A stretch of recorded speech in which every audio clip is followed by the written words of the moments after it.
again. "Okay, I got it, Ma. I'll do everything you say." That much I could do to make her happy. "Okay, good." Satisfied, she sank back into her pillow, all effort spent. "Good." A few moments later, Mom moved her hand. I leaned in to hear.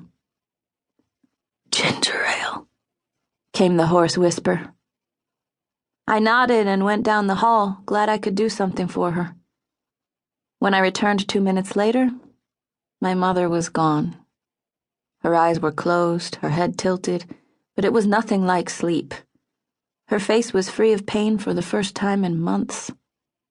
I set the ginger ale down on the table. "Ma, don't." "Don't what, Zoe?" I thought. "Don't go. Don't worry. Don't hurt anymore." She didn't even look like herself. Something had left her body and there was no more Ma.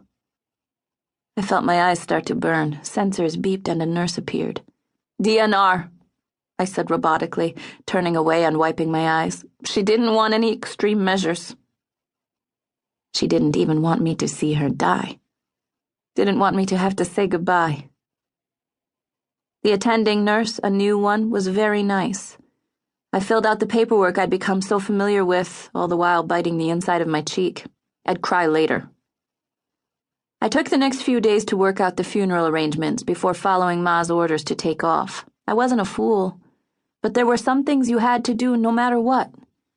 I let the folks who worked at the university dean's office with Ma know.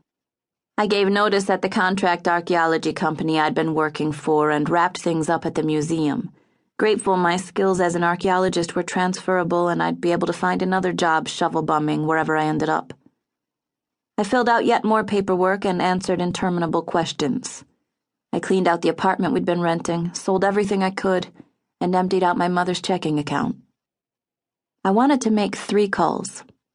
I'd left a message for my cousin Danny, but wanted to talk to him.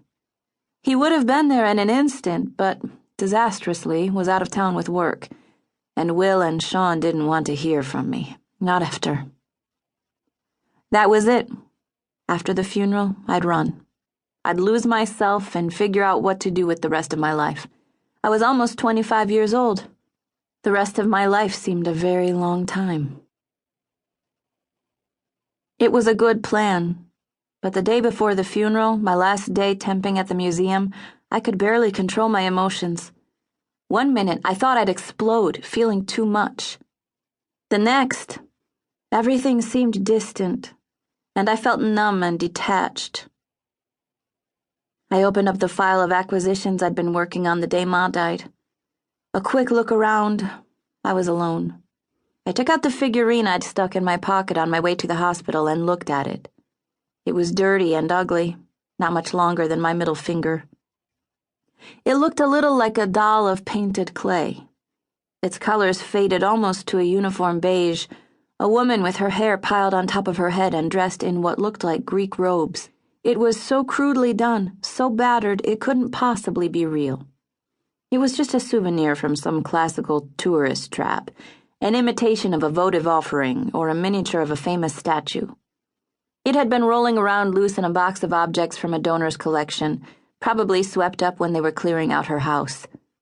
The box it came in could have been a museum piece itself, having originally held a Radio Shack TRS-80 color computer with, dig it, 4 whole kilobytes of memory. An honest mistake picking it up that day. I'd found it that night and realized I could return it as soon as I got back to the museum, no harm done. Looking at it now, something about the figurine spoke to me, reminded me of something, maybe from a dream.